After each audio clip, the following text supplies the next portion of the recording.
el peronismo santafesino y también el peronismo a nivel nacional, el kirchnerismo, el peronismo, como se lo quiera llamar, a esas dos formas de mencionar tal vez lo mismo o algo muy parecido, viene de una derrota de 2015 y está tratando de reconstituirse. ¿Cómo se reconstituye? ¿Con qué programa? ¿Con qué liderazgo? ¿Con qué modo de hacer política? ¿Hay un post-kirchnerismo o el kirchnerismo sigue vigente y en todo caso se reformula? Hoy aquí la tenemos, Alejandra Rodenas, candidata en la interna del Frente Justicialista de la provincia de Santa Fe para competir contra la otra lista, que es la de Agustín Rossi, y definir cómo se va a constituir entonces el listado de candidatos a diputados nacionales del peronismo, kirchnerismo o como se lo quiera llamar desde aquí de la provincia de Santa Fe. Hoy Alejandra Rodenas aquí en Final Abierto, no se vaya.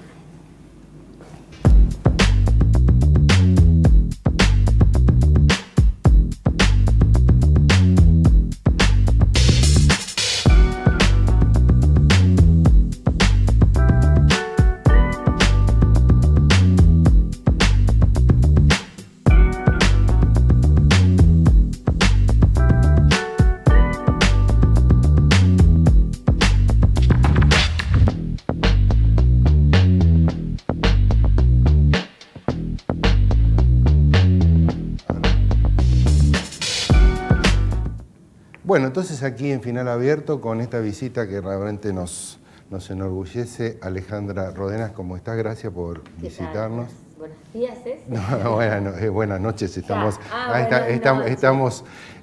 a salir al aire en pocas horas, así que es buenas noches.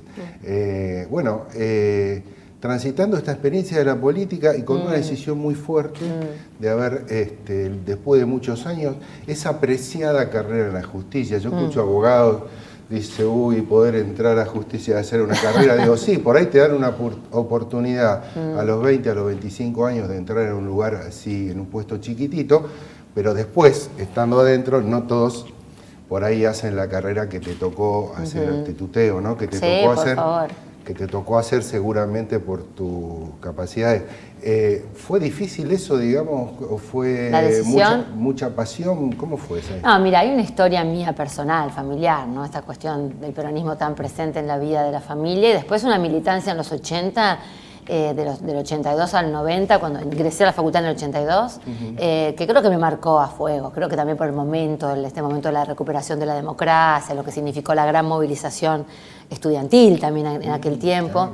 Creo que esa Alejandra quedó ahí suspendida. Y luego, bueno, tomé una decisión. Con el modelo de los 90 no tuve absolutamente ninguna identificación que me motivara a seguir trabajando en política. Y bueno, ahí es cuando tomé la decisión ya de dedicarme más a lleno al Poder Judicial y a la universidad, porque yo soy docente universitaria. Con lo cual, bueno, fueron años de mucho aprendizaje, porque empecé trabajando como empleada, fui funcionaria, a partir del 99-2000 fui jueza. Creo que fueron tiempos de trabajar mucho el temple, la escucha por el otro, la mirada hacia las necesidades. Un juzgado penal no es cualquier espacio, no es cualquier lugar. Con esto no estoy subestimando al resto de los compañeros que trabajan en la justicia, pero ahí estalla la realidad de una manera inusitada y todo el tiempo, y brutal. ¿Por qué Rosario tuvo ese desarrollo tan importante del sistema narcocriminal? Sí, narcocriminal, que la situó más allá de, digamos, de las operaciones de marketing, sí, ¿no? De los medios, sí. Rosario Narco, es decir, que puede haber ahí una... Sí, esta mención de la ciudad narco me parece que es exagerada. Una hiperbolización de ese calificativo. Digo, la realidad es que el grado de violencia de la ciudad es muy importante, mantuvo claramente altos niveles de... La tasa de homicidios es muy alta. Más alta que en otros lugares, incluso más alta que en el conurbano. Yo digo que estoy en Buenos Aires, muchas veces los rosarinos dicen, bueno, no, pero allá es peor. Digo, no, pará, no es peor. Allá por en muchos lugares no es peor. Dicen, no me va a decir que caminar por Avellaneda o caminar... Digo, mira, hay muchos lugares de Avellaneda, de San Martín o del mismo La Matanza que son más tranquilos que muchos barrios. Lugares donde se instalaron las universidades, sobre todo, ¿no? Sí, lugares que han sido bastante acomodados, incluso con el desarrollo en algunos casos de las policías municipales que cumplieron un buen rol.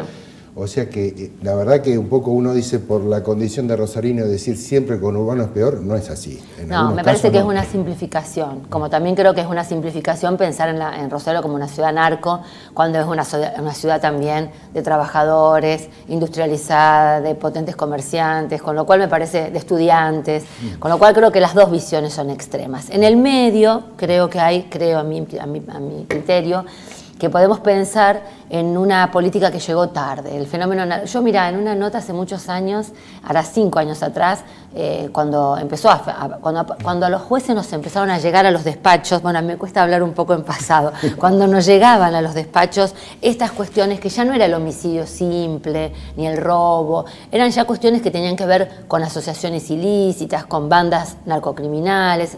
Vamos a dudar un poco, ¿qué está pasando? ¿Qué estaba pasando? Había un ruido atrás de la ciudad muy fuerte que creo que todos empezamos a escuchar. Y creo que el poder político también llegó tarde a acompañar esa desarticulación. Llegó tarde a la reforma policial, llegamos a una reforma judicial que había que hacer, pero carente de recursos humanos y materiales, con lo cual creo que venimos detrás del problema, no antes del problema. Todo lo inverso que tiene que hacer el Estado cuando quiere estar cerca de la gente.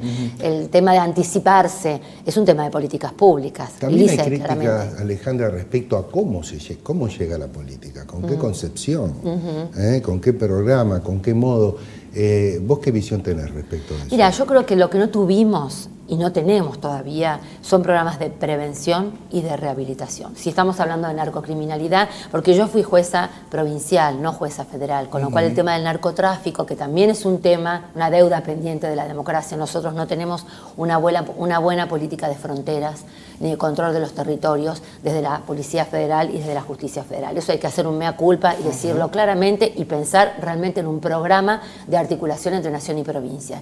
Y para dentro de los territorios provinciales, lo que yo creo que nos faltó justamente fue una articulación en esos sentidos, intervenir de inmediato en esos barrios, pero no solamente, no reprimiendo. A ver, obviamente la represión no sirve. La represión sirve si vos tenés que aplicar una sanción, como en el caso personal del que yo puedo hablar, que es la causa Cantero, que es donde una causa que venía complicada, que la tuvimos que de alguna manera reencauzar, aplicar las sanciones que correspondían y salir a buscar a los prófugos. Esos son los gestos que la sociedad espera, o esperaba en el caso mío cuando era jueza. Claro. Y creo que también espera de la política, una policía de proximidad, una policía presente. No podemos, ahí sí coincido con los comentarios que te hacen tus amigos respecto del conurbano, nosotros tenemos zonas o enclaves de la ciudad a donde no se puede entrar. A determinada hora de la noche no se puede entrar, porque la gente perdió el dominio del espacio público, la tranquilidad de transitar esos espacios sin pensar que va a ser víctima de un delito. Claro. Eso es muy terrible. Alejandra, el gobierno nacional está haciendo de algún modo un cambio de paradigma, cómo interviene, por ejemplo, ante el conflicto social. Está en estas semanas se están moviendo situaciones muy dramáticas. Con crisis laborales en un montón de lugares. Y también está intentando un cambio de paradigma respecto de cómo combatir el delito chiquito incluso. Va chiquito por ponerle chiquito. Ahí surge la pregunta. El gobierno dice, bueno, una parte de la sociedad nos está pidiendo mano dura, que seamos rigurosos, mano dura con esto. Digo, nadie puede saber exactamente cuál es esa parte de la sociedad, tal vez sea bastante o no, y no sé si está bien o no, en todo caso, darle bolilla a esa apelación. Y por otro lado, digo, el delincuente chiquito, en esta gran discusión filosófica, lo hace la desigualdad, lo construye socialmente la desigualdad, lo construye el abandono afectivo, económico, material, educacional, o hay algo yo creo que sí, en esa visión salvaje de muchos sectores que dicen, bueno, pero este pibe afana y hay que darle. No, por favor, yo creo que eso sería desconocer años y años de reflexión criminológica y sociológica. Por eso te decía, yo soy docente universitaria, no solo que no tengo esa mirada, porque además creo que criminalizar la protesta social es tal vez la herramienta más inmediata, pero también la menos eficaz, porque vos lo único que haces es usar el garrote, la última ratio que te da el Estado, que es la aplicación por la fuerza de la justicia penal, y no articulando situaciones de prevención o lo que te decía de rehabilitación. Entonces, es evidente que esa imagen que vos estás planteando tan clara de cómo se construye una persona, si podemos hablar de que existe una personalidad delincuencial, sí. Yo no creo que nadie, esto de que ningún pibe nace chorro, esto es así, ningún pibe nace chorro. Vos a ese chico, sacalo de ese lugar, ponelo en una familia que lo contenga, llévalo, que vaya a una escuela, que transite la escolaridad, la salud pública, la posibilidad de tener un oficio, es muy poco probable. Las chances bajan, pero aparte bajan en el mundo. O sea, lo que no estamos leyendo es lo que pasa en las sociedades desarrolladas. Por supuesto que siempre hay situaciones excepcionales de gente que, bueno, por diferentes motivos acude a la violencia como forma de expresarse o de manifestarse. Pero esas son situaciones aisladas. Cuando nosotros vamos a esas barriadas, yo lo hice siendo jueza y lo estoy haciendo ahora, mirando desde otro lugar esa realidad, creo que no hay manera. Cuando vos ves que en una habitación duermen padre, madre, 3 hermanitos, que no hay luz, que corre el agua por las que no hay zanjeo, ¿qué hay ahí? ¿Cómo no hay violencia? Aparte, a ver, en el borde, ¿te pusiste o al borde te llevaron? Sería la pregunta. Claro. No hay manera de que eso no resulte en violencia. Exactamente, en violencia, en enojo, en ciertas... a ver, a veces vos ves esos chicos que, por supuesto, va a haber audiencia tuya que va a decir, bueno, pero no estamos justificando la anomia, ni estamos justificando la ausencia del Estado en los momentos de tener que sancionar como hay que sancionar. Pero ¿qué hacemos? ¿Lo sancionamos y después lo tiramos a la basura? No, tiene que haber una red de contención. Es el después de la sanción también, que tampoco existe. Claro. Sobre todo con los menores. Sobre todo con los menores.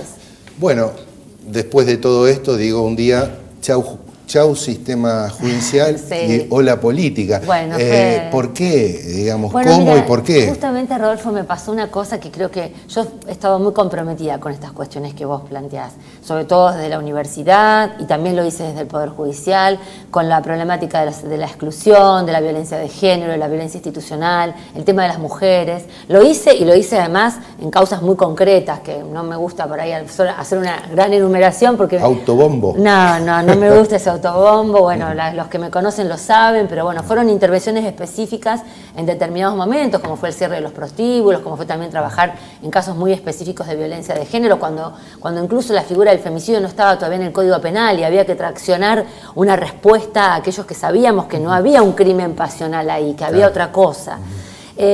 Con lo cual fue un espacio, el Poder Judicial, de mucho crecimiento, donde me forjé, donde se me templó el espíritu de alguna manera, pero yo tenía como una sensación, cuando todos te dicen, bueno, pero concursá para ir a una cámara, podés ascender, ya estaba en el momento justo, a los 50 años te ponen en esa carrera, y yo sentía que las respuestas que daban eran individuales, si bien podían tener un efecto ejemplificador, eran individuales. Y surgió este proyecto colectivo, este espacio colectivo que es el nuevo espacio santafesino, y realmente que dije, bueno, ¿por qué no? ¿Por qué no voy a buscar a esa Alejandra militante de los 80? Claro. La traigo a estos tiempos, a reflexionar desde los 50 años, que no es lo mismo que reflexionar desde los 20. ¿Y por qué no? Así que bueno renuncié. Bueno, te dejo un par de planteos, lo vemos después en el otro bloque. Digo, tal vez apareció la Rodenas de la familia. También, esa tiene un sello del Antonio Rodenas de la política, ¿no? También, claro, cómo no. Y digo... dentro de las opciones de entrar en política, bueno, tomaste un camino y me vas a contar por qué, digamos, y cuál es tu visión de este momento del peronismo. Seguimos entonces. Gracias.